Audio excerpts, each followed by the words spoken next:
Tepuk tangan tapi tangannya satu.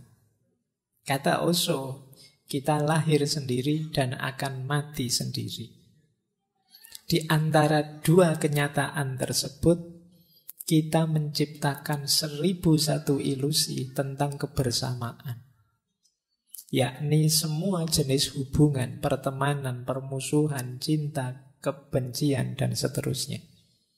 Kita menciptakan aneka halusinasi hanya untuk menghindari fakta bahwa kita adalah sendirian.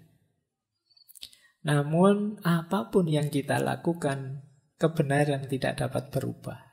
Bahwa memang hakikatnya kita sendiri. Seperti itulah adanya. Daripada berusaha melarikan diri darinya, jalan terbaik adalah bergembira di dalamnya. Jadi jangan sedih, jangan galau, jangan malu, jangan gentar kalau kita sendirian. Karena memang kita lahir dulu sendirian, nanti mati juga sendirian. Makanya tadi saya bilang ini lebih hakiki. Jadi kalau ada pertanyaan mana lebih hakiki, sendirian atau kebersamaan, lebih hakiki sendirian.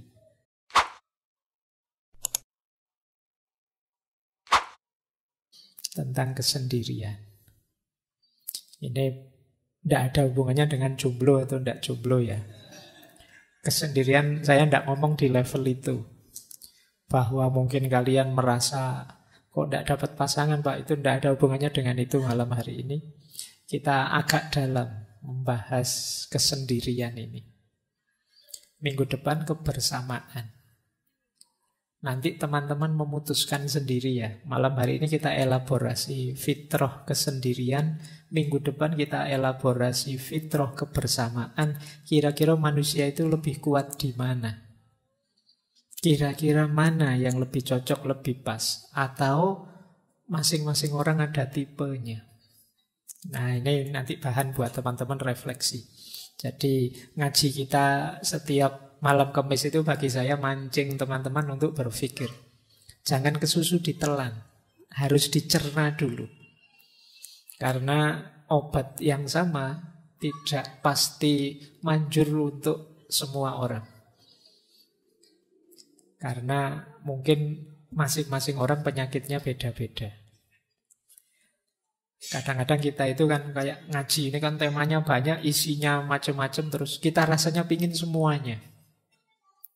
Pingin hebat di semua bidang, dan itu mustahil. Makanya saya buka dengan kalimatnya Simone de Beauvoir.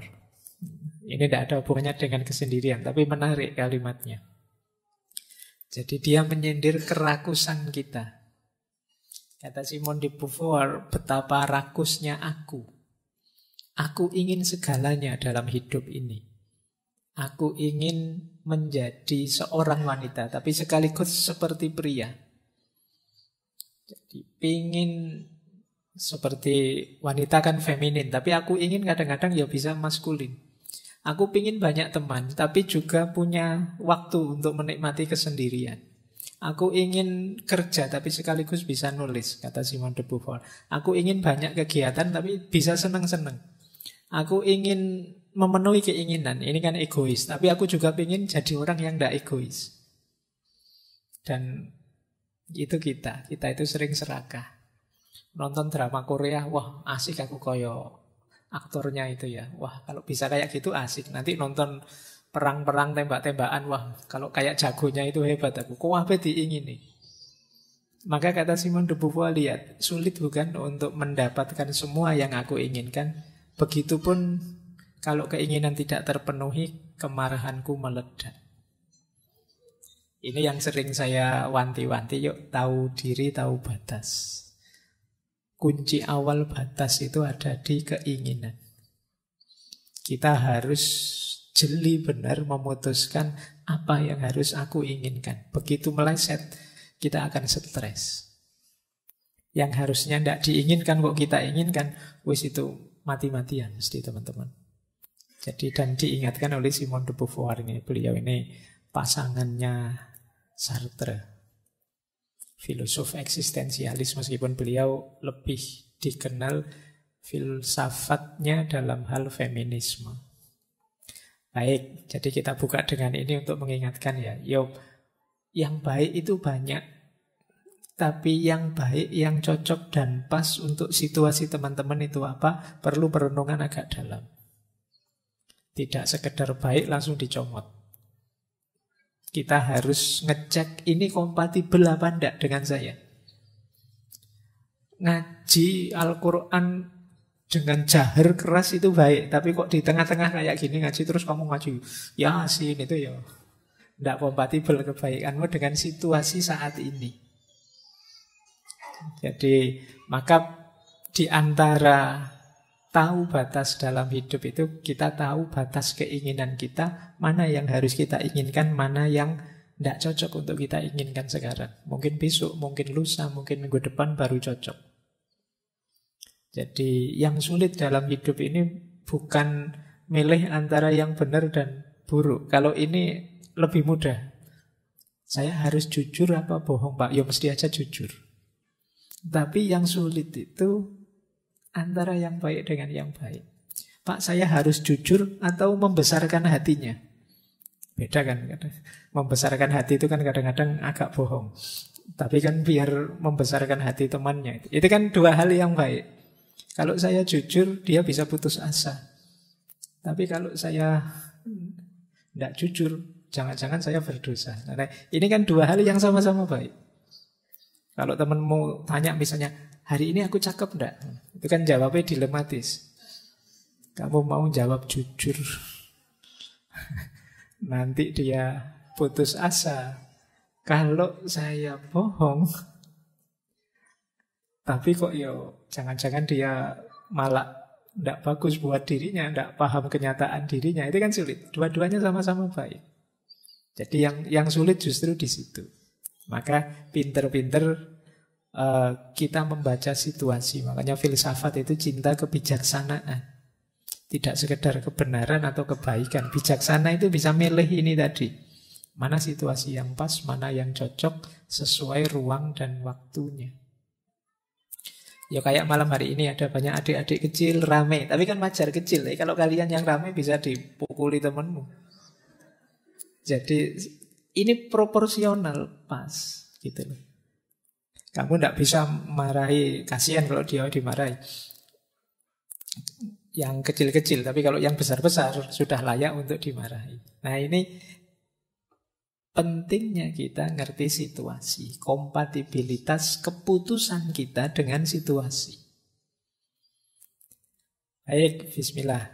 Nah, sekarang kita belajar tentang kesendirian. Ini nanti juga teman-teman harus tahu takarannya. Kapan saya harus sendiri? Kapan saatnya saya berbaur? Bismillah ya, kita mulai. Saya awali dari makna-makna.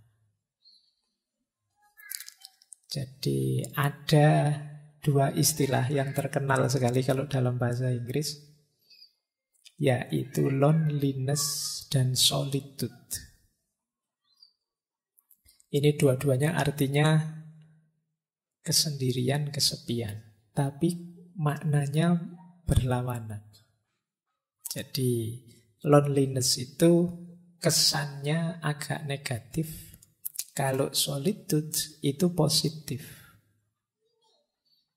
Jadi sendiri yang positif dan sendiri yang negatif. Sendiri yang negatif itu kita menyebutnya kesepian. Kalau sendiri dan kita kesepian itu kan tersiksa. Kesepian itu di situ saya tulis bagian dari yang kita rasakan saat sendiri. Ada loh orang yang sendiri tapi tidak kesepian. Biasanya memang dia senangnya sendiri. Makanya saya sebut itu di situ ada istilah menyendiri. Menyendiri itu memang orang yang dorongan jiwanya ingin sendiri. Jadi ada loneliness, ada solitude. Itu saya ambil dari Paul Tillich, teolog filosof. Dalam bukunya The Eternal Now. Jadi apakah kesendirian itu menyakitkan, Pak? Kalau loneliness iya, tapi kalau solitude tidak. Nanti kita akan paham bedanya apa. Jadi kalau pakai istilah bahasa Inggris ya, ada alone, ada lonely, ada solitude. Alone itu sendiri. Sendiri itu fakta. Banyak orang yang tidak mau aku sendirian, tapi faktanya sendiri. Kenyataan hidup itu alone. Pak, saya datang ngaji sendirian. Nah, itu alone. Tapi kalau Pak, saya datang ngaji kesepian saya, Pak. Nah, itu rasamu. Nah, Pak, saya datang ngaji memang ingin duduk di pojok biar tidak terganggu. Nah, ini menyendiri namanya. Nah, bedanya di situ. Ada orang yang sendiri dan tersiksa, ada yang tidak. Jadi ini bedanya ya, sendirian dan kesepian. Kalau ada temanmu, kamu sendirian enggak? Oh ya sendirian, tak temani ya. Enggak mesti dia senang kamu temani. Karena kalau dia pas sendirian dan dia sukanya memang sendirian, kamu datang dan menemani, itu dia terganggu. Allah, kamu malah menemani, ini makanan mesti jatahnya harus dibagi. Ayo, mesti setelah ini minta hotspot mesti. Setelah ini, iya kan? Nah, kamu malah ganggu. Dia sendirian nyaman kok, kamu malah datang pengen menemani. Kecuali dia kesepian aku. Nah, butuh teman, itu baru kamu hadir menemani. Jadi ini kalian harus paham istilah-istilah dan situasi ya. Jadi orang yang sendiri itu tidak mesti kesepian. Karena memang kadang-kadang ada orang yang memang berupaya menyendiri. Jadi mungkin ngaji misalnya pengennya di pojok-pojok di luar-luar sana. Ngapain kok pengen menyendiri? Rokok saya tinggal separuh Pak. Kalau gak mojok nanti duduk banyak teman habis. Nah, jadi tidak selalu orang itu tidak suka dengan kesendirian. Ada juga yang memang mencari kesendirian. Ya dalam situasi tertentu nanti ada banyak sekali situasi-situasi yang perlu kita dalami. Baik, jadi ini dasarnya ini ya, nanti kita membahas ini. Antara yang positif dan yang negatif. Antara sekedar sendirian dan yang tersiksa oleh kesendirian, namanya kesepian. Atau orang yang memang sengaja ingin sendiri.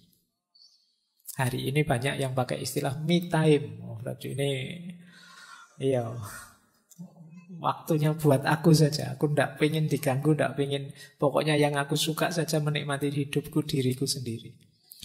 Baik, kita lanjutkan wawasan selanjutnya. Nah, ada banyak pandangan yang menyebut bahwa hidup ini hakikatnya memang sendirian. Jadi kondisi dasar kehidupan manusia itu sendirian. Mungkin teman-teman pernah dengar semacam peribahasa, kita lahir sendirian, hidup sendirian, dan mati juga sendirian. Berarti hakikatnya sendirian hidup ini. Kondisi murni dasar manusia itu sendirian. Tapi kan dalam kenyataannya kita berhubungan, Pak. Kita berinteraksi dengan orang, Pak. Nah, interaksi dan hubungan itu, kalau sendirian tadi yang hakiki, berarti interaksi dan hubungan itu sifatnya artifisial. Jadi sifatnya tidak hakiki. Tidak ada hubungan yang tidak berpisah. Semua hubungan, semua relasi pasti pada saatnya berpisah. Berarti memang hakikat hidup ini sendiri. Maka teman-teman tidak perlu malu, tidak perlu gentar. Kalau kamu sampai usia sekian kok tidak punya pasangan, sendiri saja. Loh, ini yang hakiki justru seperti ini. Jadi hakikatnya hidup itu justru ini. Nah, makanya di situ saya kutip ya. Ini kalimat dari Osho. Osho ini seorang tokoh filosof spiritual mistik India, punya aliran namanya Rajneesh. Kapan-kapan kita bahas beliau, seorang manusia spiritual. Judul bukunya menarik, The Sound of One Hand Clapping, suara satu tangan yang bertepuk. Itu lebih kesepian lagi itu. Ya, jadi tepuk tangan tapi tangannya satu. Kata Osho, Kita lahir sendiri dan akan mati sendiri. Di antara dua kenyataan tersebut, kita menciptakan 1001 ilusi tentang kebersamaan. Yakni semua jenis hubungan, pertemanan, permusuhan, cinta, kebencian, dan seterusnya. Kita menciptakan aneka halusinasi hanya untuk menghindari fakta bahwa kita adalah sendirian. Namun apapun yang kita lakukan, kebenaran tidak dapat berubah. Bahwa memang hakikatnya kita sendiri. Seperti itulah adanya. Daripada berusaha melarikan diri darinya, jalan terbaik adalah bergembira di dalamnya. Jadi jangan sedih, jangan galau, jangan malu, jangan gentar kalau kita sendirian. Karena memang kita lahir dulu sendirian, nanti mati juga sendirian. Makanya tadi saya bilang ini lebih hakiki. Jadi kalau ada pertanyaan mana lebih hakiki, sendirian atau kebersamaan, lebih hakiki sendirian. Ini jawaban malam hari ini ya, karena minggu depan teorinya beda. Jadi makanya tadi saya bilang, yo kamu nikmati teori demi teori, nanti cari yang paling cocok untuk hidupmu. Jadi di sini maka bisa disimpulkan kesendirian itu kalau bahasa Jawanya kasunyatan, kenyataan hidup. Nanti ada yang bilang, kenapa sih kok hakikatnya hidup itu sendirian? Karena kita ini menghidupkan diri kita, yang bisa memahami ya kita, yang mengerti kita ya kita. Tidak ada orang yang bisa memahami kita sampai detail, sampai level paling kecil. Yang sahabat paling dekat pun paling ngerti gambaran umum saja kita. Tidak ada orang yang begitu pahamnya tentang kita selain diri kita sendiri. Kadang-kadang kita capek-capek menjelaskan, temenmu cengenges-cengenges. Aduh, dicueki aku misalnya. Dengan rasanya kayak tidak dipedulikan. Kita kadang mati-matian untuk dihargai orang, dihormati orang. Tetap saja tidak dihargai, tidak dihormati. Sakit hati kita, rasanya kita disisihkan sendirian. Jadi kita hidup sendirian, kita lahir sendirian, dan nanti mati juga sendirian. Besok dihisab oleh Allah juga sendirian. Kalau bahasanya Al-Quran kan, wala taziru waziratun wizra ukhra. Tidak ada orang bisa menanggung dosanya atau bebannya orang lain. Yang kamu lakukan, kamu pertanggungjawabkan sendiri. Maka kesendirian adalah kasunyatan, kenyataan hidup yang tidak mungkin bisa kita bantah. Baik, kita lanjutkan ya. Ini alasnya ini nanti. Kenapa nanti kesendirian itu penting dan menarik. Nah, sebelum masuk ke teori, ini menarik. Ada orang yang punya dorongan jiwa atau kecenderungan jiwa untuk lebih suka sendirian. Kita menyebut orang semacam ini namanya orang-orang introvert. Dia lebih nyaman, lebih bisa menikmati hidup dalam kesendirian. Jadi ini mengingat tadi ya, ada solitude, ada lonely. Orang-orang yang jenis ini itu justru lebih nyaman dalam kesendirian. Kalau kita gelisah kalau sendiri, orang-orang semacam ini itu lebih senang sendiri. Hadirnya yang lain itu merepotkan saja. Nah, kita lihat ya, saya tidak tahu teman-teman ada di sini apa enggak. Saya menyimpulkan secara umum saja dari berbagai sumber. Coba dicek ya, teman-teman masuk introvert apa enggak. Ini dulu pernah kita bahas agak panjang di sesi psikologi, saya lupa itu. Yang pertama begini, kalau teman-teman merasa berinteraksi dengan orang itu capek, lelah saya Pak melayani teman-teman itu. Nah itu kemungkinan kita ada indikasi ke sana. Karena orang yang ekstrovert itu senang, gembira. Mungkin capek tapi dia bisa menikmati. Tapi orang-orang yang jenis introvert ini, dia merasa, alah, berjam-jam saya harus melayani tamu sebanyak ini. Ya, bikin capek saja. Nah itu teman-teman kok tidak pulang-pulang toh, yo. Saya mau tidur, saya segera ingin main game, saya segera ingin main itu. Nah, itu kemungkinan introvert. Yang kedua, circle-nya kecil. Orang-orang yang senang sendirian itu biasanya ya circle-nya tidak banyak. Temannya 1, 2, 3 dan hanya itu-itu saja. Lebih suka menghabiskan waktu sendirian. Orang semacam ini self healing terbaik menurut dia ya di rumah, di kamar. Kalian kan sering ngajak, yuk healing, yuk jalan-jalan. Healing itu kan selama ini kita mengartikan kemana tuh kayak jalan-jalan kayak. Tapi bagi orang ini healing terbaik itu ya di kamar. Jadi begitu masuk kamar itu disitulah surganya. Nah kalau ada yang seperti ini mungkin kalian ada jiwanya agak introvert.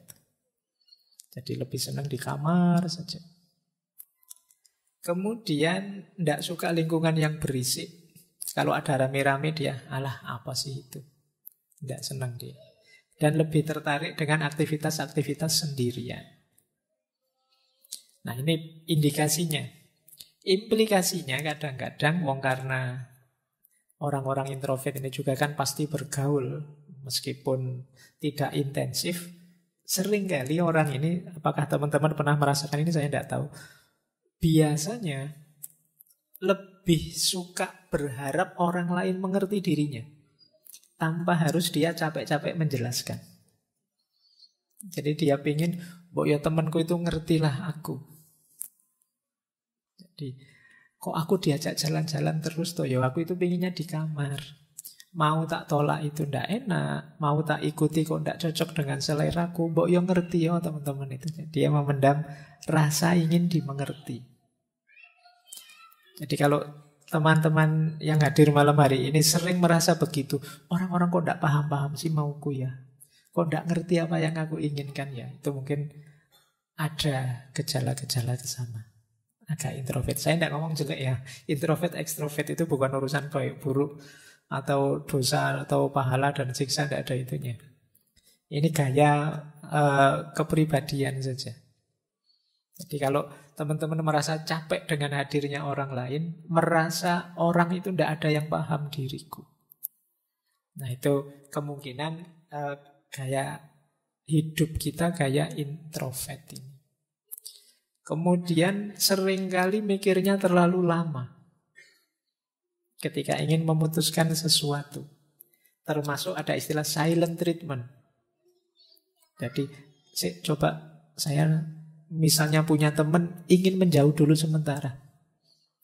Biar tidak terlalu terpengaruh itu. Tapi lama-lama terus jadi tidak akrab lagi sama temannya. Itu ada yang jenisnya seperti ini. Diajak sangat akrab tidak mau. Diajak terlalu intim tidak nyaman dia.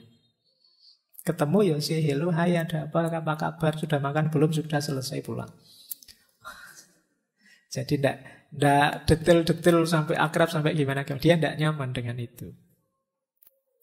Jadi ciri implikatifnya kadang-kadang mikirnya lama untuk bisa memahami orang, pingin yakin orang tidak membohongi saya, yakin orang mengerti saya, sampai akhirnya rasanya ya jadi tidak akrab lagi sama teman-temannya.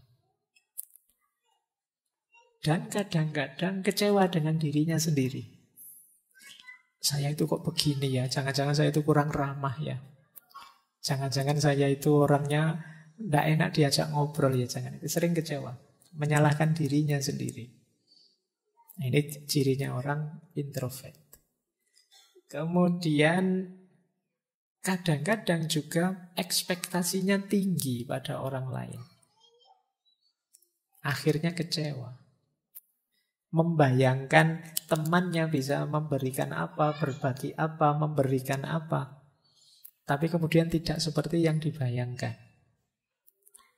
Kenapa kok dia estimasinya salah? Karena relasi sosialnya kurang. Sehingga kadang-kadang mungkin mudah ditipu orang, mudah dikecewakan orang. Dia tidak ngerti kalau orang gayanya kayak gini ini ya biasanya ngapusi. Oh kalau orang cengeng-cengeng kayak gitu itu tidak serius. Oh, itu kan hanya yang akrab yang ngerti gitu. Kalian yang tidak terlalu intens dalam pergaulan di dunia sosial sering salah membaca. Nanti orang basa-basi dianggap serius. Mari mas. Oh ya, kadang-kadang wong itu cuma basa-basi kamu. Nanti ada, ayo silahkan itu. Kalau di sini ayo silahkan itu cuma basa-basi, jangan diminum beneran. Nanti ada orang makan, sudah makan? Belum. Nah, itu ya kalau sopan santunnya sudah makan, sudah silakan lanjutkan gitu. Tapi kalau tidak ngerti ya gitu. Jadi karena tidak terlalu intensif dalam pergaulan, kadang-kadang salah estimasi, akhirnya kecewa. Ya mbok sekali-sekali mampir, itu basa-basi, kamu mampir beneran. Nah, harus hati-hati karena pergaulan sosial ya punya rumusnya sendiri-sendiri. Ya. Nah, termasuk juga sering tidak enakan. Waduh, jangan-jangan teman saya marah ini. Waduh, sering tidak enakan. Jadi orang introvert itu karena apa yang dia rasakan tidak terekspos keluar, dia sibuk dengan dirinya sendiri. Jadi ini di antara cirinya. Nah, ada juga variasi unik. Ini sebenarnya ada jenis-jenis introvert tertentu yang khas. Misalnya ada istilah social introvert. Social introvert itu bukan berarti orangnya tidak bergaul, tapi circle-nya sangat kecil. Oh, kalau sudah di circle-nya sih podo, sudah yo teriak-teriak, yo aktif ya. Tapi ganti circle diam dia. Nah, ini namanya social introvert. Kalau sama gengnya, aktifnya luar biasa, dia bisa jingkrak-jingkrak, dia bisa balapan motor dia bisa. Tapi begitu ganti circle, dia pendiam. Nah ini ada, namanya social introvert. Mungkin kalian begitu. Kalau ketemu circle-nya di luar, wah kumat. Tapi begitu masuk circle ngaji filsafat, wah kok gini situasinya, kamu diem kayak orang soleh. Nah, ya itu social introvert namanya. Jadi, kamu aktif hanya di circle-mu atau tipe thinking, pemikir. Berbaur sih bareng sama teman, tapi kalau sudah berbaur diam saja mikir. Kadang duduk di pojok sambil menganalisis, sambil itu namanya thinking introvert. Tidak bisa diajak ngomong santai, guyon-guyon, pokoknya dia mikir, menganalisis sekelilingnya, nonton. Wah, ternyata kalau di kafe ini itu mikir. Apa yang dilakukan anak-anak muda ini ya, masa depan bangsa gimana ya kalau anak-anak itu. Jadi yang lain ngobrol sepak bola, ngobrol K-pop, ngobrol apa, dia mikir masa depan bangsa. Nah itu akhirnya dia diam terus mikir, ya Allah ini nanti di akhirat gimana kalau ditanya malaikat ini. Nah, itu tipe thinking introvert. Ada yang jenisnya anxious. Anxious introvert itu orang yang cemas terus. Ya berinteraksi dia, tapi setelah berinteraksi terus dia bingung, aku tadi salah ngomong enggak ya? Teman-teman cocok enggak ya dengan gayaku? Komentar apa ya kira-kira teman-teman tentang yang saya lakukan tadi? Ini anxious, kamu tiap hari khawatir dengan itu. Jadi ini kalau menurut gengku aku kayak gini, ini cocok enggak ya? Sesuai enggak ya? Nah, ini namanya anxious. Kamu khawatir terus, khawatir salah, khawatir keliru, khawatir menyakiti, khawatir. Sehingga kecenderungannya kamu terus lama-lama jadi sulit aktif. Atau ada orang tertentu yang restrained. Restrained introvert itu yang tertutup sih sebenarnya. Ya seperti orang introvert biasa. Tapi lama-lama kalau sudah cair, itu dia sudah bisa terbuka, mungkin ngalah-ngalahi yang ekstrovert. Jadi awal datang itu pendiam, enggak ngomong. Besok ketemu masih diam. Hari ketiga, cerewetnya ngalah-ngalahi. Itu restrained introvert. Baik, ini tipe-tipe orang yang bisa menikmati kesendirian. Mereka lebih nyaman kalau tidak bersama orang lain. Jadi orang lain mungkin bagi dia sifatnya mengganggu saja atau sekedar kewajiban-kewajiban. Kewajiban sosial, kewajiban budaya, kewajiban agama. Tapi bagi dia lebih nyaman kalau tidak ketemu saja. Nyusahi saja kalau ada orang lain itu. Nah, itu bisa begitu. Kalau bahasanya Sartre itu mungkin hell is other people. Orang lain itu neraka bagiku. Tadi tidak ada orang lain, santai-santai. Begitu datang 5 teman ke kamar kos, sudah. Nge-lag sudah sinyalnya. Ini gara-gara ada mereka ini. Jadi ini gambaran tadi ya. Ada orang yang kesendirian itu memang dorongan jiwanya. Kita kan selama ini sering punya tesis manusia itu makhluk sosial. Tidak bisa hidup tanpa hadirnya orang lain. Tapi ternyata ada juga orang yang menganggap hadirnya orang lain itu masalah. Bikin repot saja, bikin ribet saja. Baik, ini satu perspektif ya. Saya tidak tahu yang malam hari ini hadir apa ada yang introvert atau tidak. Mungkin karena ini ngaji filsafat, mungkin banyak yang thinking introvert maker terus di sini. Tapi ya tidak apa-apa, ini memang forumnya belajar. Baik, saya lanjutkan. Jadi ada orang yang memang dorongan jiwanya, dorongan ingin sendiri.